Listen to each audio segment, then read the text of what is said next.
Selamat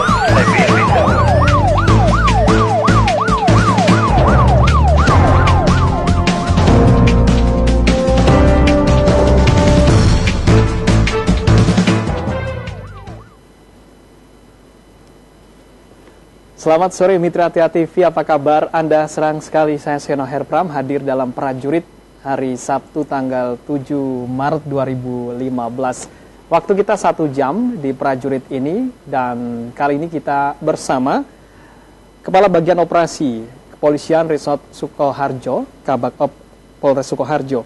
Ada Kompol Christian Air SH SIK. Selamat sore. Selamat sore Mas Seno. Kompol Christian, kabar baik ya. Kabar baik. Bisa ketemu dengan Kompol Christian.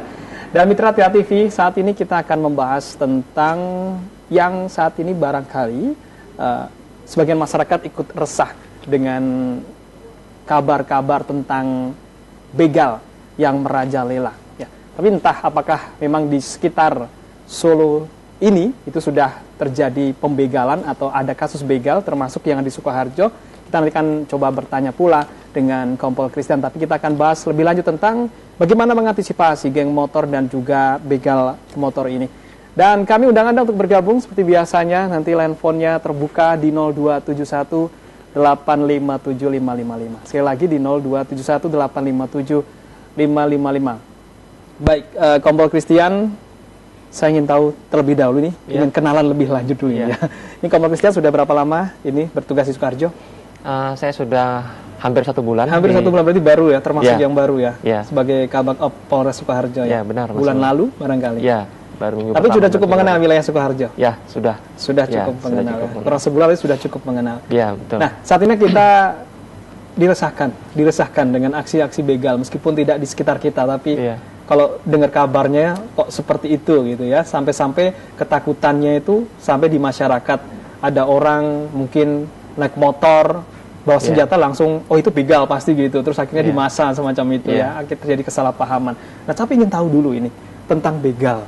Iya, Mas. Selama ini kan kita tahu kejahatan jalanan bisa saja rampok, rampok mobil, motor, atau istilahnya ada jambret semacam itu. Nah, sekarang ini begal, ini apa yang membedakan dengan sebelum-sebelumnya ini yang sudah ada, istilah yang sudah ada? Apakah memang ini modus baru atau apa istilahnya, tindak kejahatan baru tentang begal ini atau bagaimana? Ya, jadi kalau kita lihat dari aksi begal itu sendiri, kalau dilihat dari pasal KUHP yang digunakan dalam melakukan penindakan para pelaku begal ini, kita masukkan dalam kategori pencurian dengan kekerasan, yaitu di pasal 365 KUHP. Jadi dia mencuri dengan melakukan suatu kekerasan ataupun ancaman kekerasan, sehingga pada saat aksi begal itu dilakukan, mereka cenderung untuk melukai dulu korbannya dalam mereka mengambil barang, apakah tas ataupun barang yang dimiliki oleh korban, apakah dia sedang mengendarai motor ataupun mungkin di jalan. Tapi pelaku begal ini biasanya mereka masih menggunakan sepeda motor seperti itu. Jadi semacam jambret gitu? Semacam hampir sama seperti jambret, namun mereka lebih cenderung untuk ada perlakuan melukai untuk korbannya sendiri. Mereka kalau tidak diberikan barangnya, apakah mereka bisa memukul ataupun bisa menggunakan apa yang dimiliki, seperti mungkin mereka membawa senjata tajam sehingga melukai dari korban itu sendiri dalam untuk mengambil barang yang dimiliki oleh korban. Oke. Tapi kalau misalnya jambret itu mereka mengambil barang ketika ada di kendaraan gitu sampai jatuh, itu sama juga dong berarti begal, juga melukai. Hampir. Bedanya apa? Karena tidak membawa senjata atau menakut-nakuti korban gitu? Karena tadi, jadi pada saat dia melakukan pencurian, dalam hal ini mengambil barang milik korban, disertai, didahului dengan adanya suatu tindakan kekerasan. Nah, kekerasan itulah yang makanya dikategorikan dari begal itu adalah pasal 365 KUHP, pencurian dengan kekerasan. Tapi memang sekarang yang lebih tren di masyarakat sendiri adalah istilah begal yang memang hampir terjadi di beberapa wilayah mungkin di Indonesia seperti itu.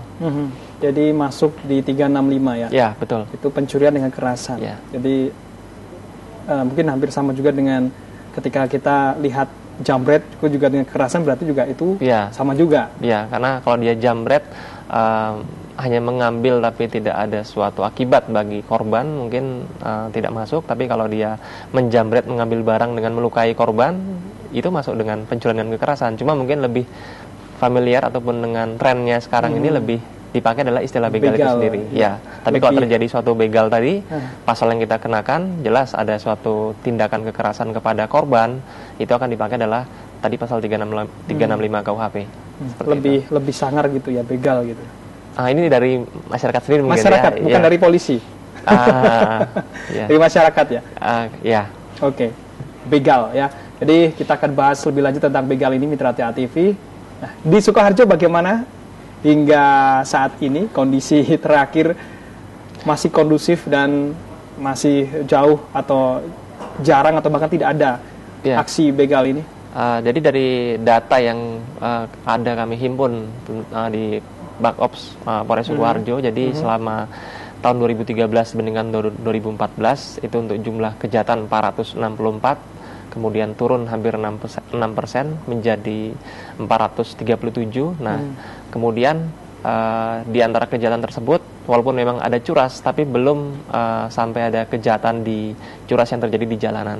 Sehingga kalau dimasukkan ke begal itu sendiri belum ada. Demikian juga di bulan Januari dan bulan Februari ada 40 kejadian, turun 3 kejadian menjadi 37.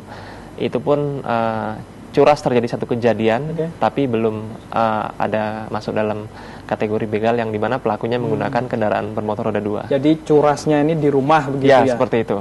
Bukan di jalanan, bukan kejahatan jalanan. Betul, dia mengambil barang di rumah, kemudian korbannya dipukul, kemudian diikat sampai seperti itu. Oke, baik. Nah, Mitra TA TV kita sudah mendapatkan kejelasan ya dari Kompol Christian ARSA SIK ini terkait dengan begal, yang mana begal ini masuk dalam pasal 365 KUHP ya.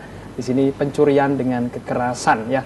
Nah, kita coba ini Kompol Christian untuk mengetahui seperti apa suara masyarakat belakangan ini terkait dengan merebaknya aksi begal. Kita simak bersama yang berikut ini. Ya, saya nggak setuju, Pak. Soalnya meresahkan masyarakat. Terus harapannya untuk begal ya, Pak? Ya ditangkap supaya tidak terjadi lagi begal tersebut. Terus gini Pak, maraknya begal itu ya memang salah. Tapi kalau begal terus dihukum di masa, misalnya hukum masyarakat gitu. Hukum riba. Mungkin dibakar sampai itu menurut Bapak gimana? Ya itu kalau menurut saya ya setuju Pak. Soalnya biar punya efek jerah gitu begal sendiri. Ini Pak, sarannya untuk pemerintah untuk khususnya untuk polisi dan penegak hukum gimana untuk begal-begal supaya masyarakatnya tidak takut? Ya diadakan patroli kalau pemerintah itu supaya supaya ditertibkan pemerintah biar nggak terjadi begal lagi.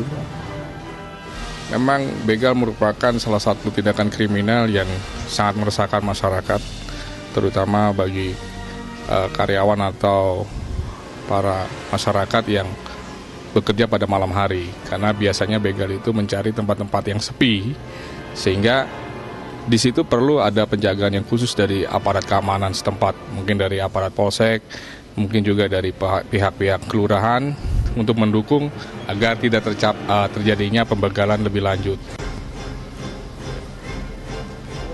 Terus harapannya dari Pak Denny ini untuk mengenai isu-isu ini harapannya gimana gitu untuk masyarakat khususnya?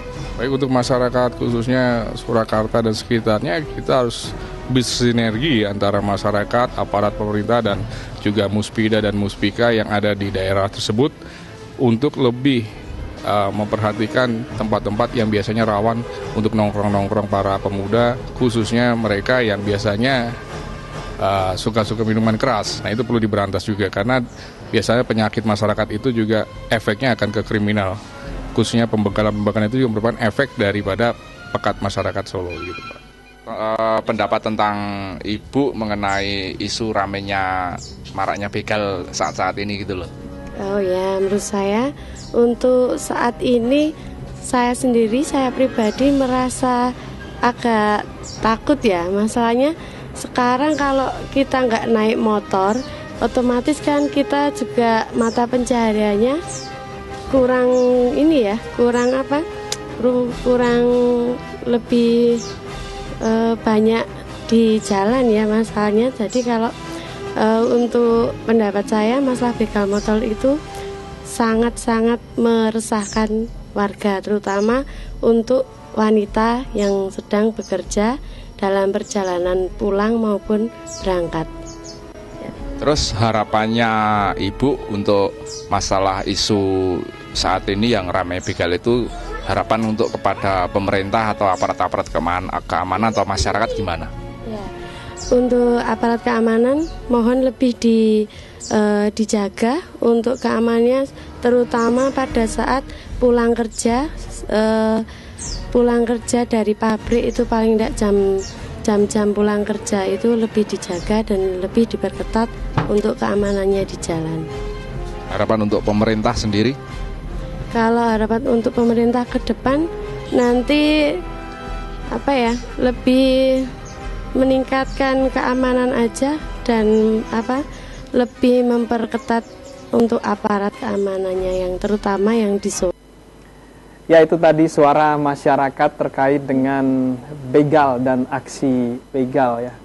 Ada tanggapan dulu dari apa yang disampaikan oleh masyarakat tadi, Pak Christian. Ketakutan ada, meresahkan, dan harus ada tindakan tegas juga, termasuk ya tindakan hukum yang pas gitu, yang adil seadil-adilnya. Ya, jadi tentunya memang apa yang menjadi kekhawatiran masyarakat tentunya selalu kita respon. Sebenarnya ini juga sudah dari dulu. Jadi antisipasi kami adalah dari 3C yang bisa kami sebut adalah curas, curanmor, curat. Itu memang sering menjadi kejahatan yang kita anggap konvensional yang menonjol di masyarakat. Itu yang berusaha supaya kita cegah, dan tentunya harapan masyarakat berusaha kita supaya tidak terjadi begal ini, khususnya yang tadi kami sampaikan curas tadi, supaya tidak terjadi di masyarakat. Tentunya ada upaya-upaya yang selalu kita lakukan. Jadi memang masuk 3C itu ya, yang memang ada perhatian khusus. Ya, itu sudah dari dulu program itu selalu di. Oke. Ya, kalau berbicara tentang begal, kemudian ada juga yang mengkaitkan dengan geng motor. Entah apakah ini memang ada korelasinya. Seperti yang kita ketahui bersama, kalau geng motor biasanya kan kemarin ya aksinya adalah aksi menjarah minimarket semacam itu. Apa sekarang sudah tidak mau menjarah minimarket tapi melakukan pembegalan kejahatan jalan, atau bagaimana ini? Penjelasannya bagaimana nih? Ya, jadi kalau untuk geng motor itu sendiri, jadi kami sampaikan seperti di wilayah Sukoharjo, bahwa di Sukoharjo itu kemarin dibentuk oleh Bapak Kapolres Sukoharjo, adanya ikatan motor untuk Sukoharjo, ikatan Sukoharjo Automotive Club. Itu memang dari klub-klub motor yang ada, klub-klub motor yang ada. Jadi apakah klub motor Yamaha Mio, kemudian Bison, kemudian ada RX King, berbagai kelompok klub motor itu dikumpulkan, dijadikan dalam satu wadah dan selalu diberikan pembinaan secara terus-menerus. Dalam hal ini memang yang dikedepankan dari Satuan Lalu Lintas, mereka selalu memberikan pembinaan penyuluhan dalam mereka sering misalkan berkumpul bersama-sama. Pertama dari kelengkapan kendaraan, dan dalam mereka mengendarai kendaraan juga etika berlalu lintas juga untuk lakukan supaya tidak mengganggu pengguna jalan yang lain. Dan juga mereka juga dari jangan sampai terjadi juga yang sekarang sedang tren, yaitu adalah begal itu sendiri, jangan sampai mengarah ke sana seperti itu. Jadi kalau selalu ada data-datanya juga ada, dan mereka selalu diberikan pembinaan secara terus-menerus oleh unit Dikyasa saat lalu lintas seperti itu. Ya, baik ya, Kompol Christian. Saya jadi teringat ya, maksudnya antara geng dengan komunitas. Kalau yang disebutkan itu sepertinya komunitas. Yang ketika kita berbicara tentang geng itu negatif. Mungkin nanti ada lebih penjelasan lagi antara komunitas dan geng motor itu sama atau tidak ini ya. Oke, tapi kita jeda dulu ya, boleh. Baik, Mitra Tia TV, kami akan segera kembali, dan jangan lupa Anda bisa telepon nanti untuk bergabung bersama kami untuk antisipasi geng motor dan begal motor ini. Line phone kami buka 0271857 555, tetap dalam Prajurit.